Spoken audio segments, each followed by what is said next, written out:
again with Double Talk. I'm Hannah. And I'm Kaylin. Picture this. You're an aspiring actor working in advertising as a copywriter and interning at UCB Comedy when Donald Glover approaches you and encourages you to make your debut on 30 Rock opposite Tina Fey.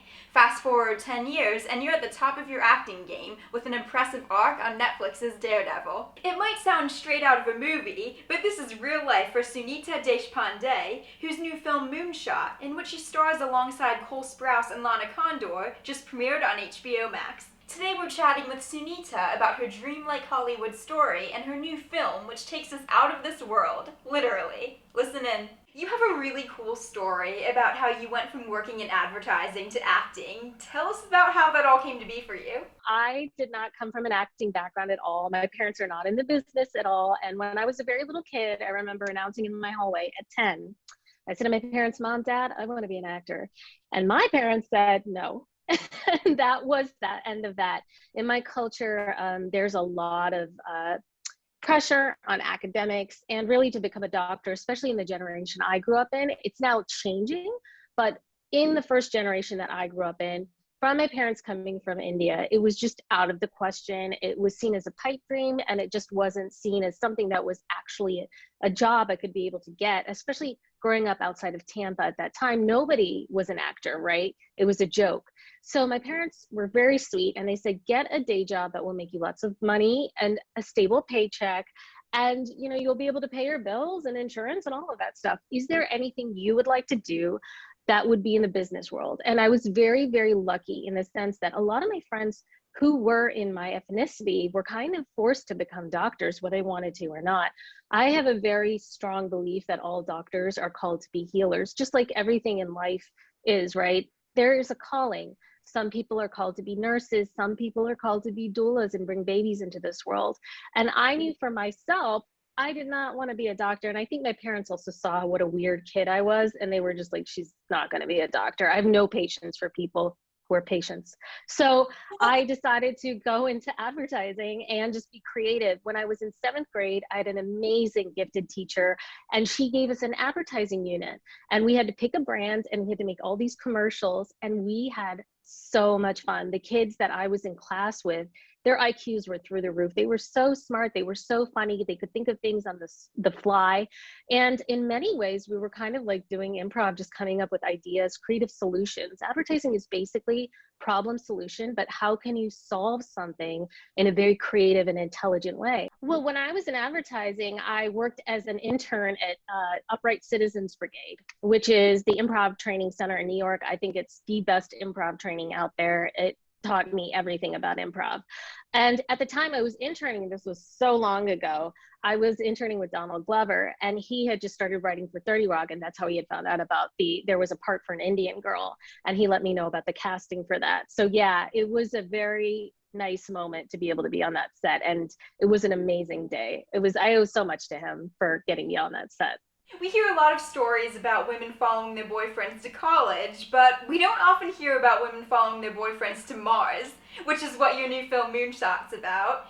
Tell us what you think the audience will take away from the film, besides, I'm sure, a lot of laughs. I would say the audience will take away a very sweet and heartfelt movie. I have no doubt in my mind, Max Taxi, the writer, is on to an amazing career in Hollywood. He has such a great script. Chris Winterbauer is the director. It was so much fun to work on set with him because he allowed us a lot of time to do improv.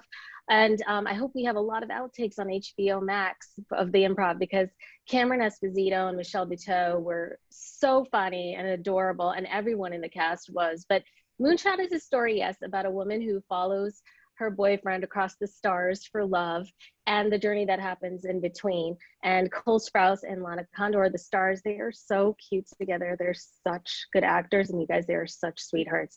They are such nice people. So it's going to be so exciting to watch them shine. Whenever I see a story about somebody going into space, even if it's not real, I just feel so terrified. Like, it would be such a surreal, out-of-body experience. And I don't think that if I had the opportunity, I would take it, because I think I would just be too afraid. If you were given the chance, would you do it? Yeah, and Elon is pretty funny about it. I have a couple of friends who work at SpaceX, and Elon's just kind of like, yeah, on some of these trips, people are going to die. He's just so like casual about it. I have always wanted to go to space. I think it's just, I'm so obsessed with shows like Firefly and other shows about space. So yeah, I would love to do it. It just seems like the greatest adventure, but I'll let the first few ships go up first before I do. The Oscars just passed, and I feel like this award season especially, so many of the films and shows have either been released exclusively on streaming, or they were released on streaming the same day that they came out in theaters, so it happened all at the same time. And I just feel like there was a time where movies that you went to see in the theater were just automatically the most prestigious. And I'm wondering, do you as an actor think that that's changing and that now people don't care so much as far as prestige goes about where a project is released and it's more just about what the film or the show itself is?